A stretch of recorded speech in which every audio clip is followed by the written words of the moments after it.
Hello guys, আজকের ভিডিওতে আমি বলবো পালসার 150 এর কিছু ভালো এবং কিছু খারাপ দিক। বাংলাদেশে পালসার খুবই জনপ্রিয় একটা বাইক। এই বাইকটির ভালো দিকের তুলনায় খারাপ দিক খুবই কম। বাইকটির 1 নম্বর ভালো দিক, বাইকটির বিল্ড কোয়ালিটি দাম হিসাবে খুব ভালো।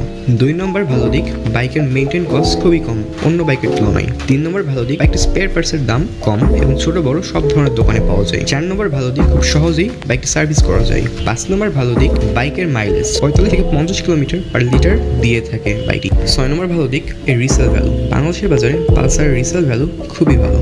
এতক্ষণ শুনলেন পালসারের কিছু ভালো দিক, এখন বলবো পালসারের কিছু খারাপ দিক। এই বাইকটির খারাপ দিক খুবই কম। 1 নম্বর খারাপ দিক, পিছের চাকায় স্কিড করে, একটু হাই স্পিডে ব্রেক দিলেই পেছনের চাকায় স্কিড করবে।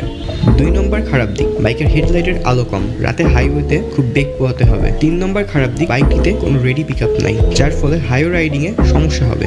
4 নম্বর খারাপ দিক, বাইকটির ইঞ্জিন এয়ার কুল, যা লং রাইডের জন্য পারফেক্ট না। এইগুলোই ছিল বাইকটির কিছু ভালো এবং কিছু খারাপ দিক।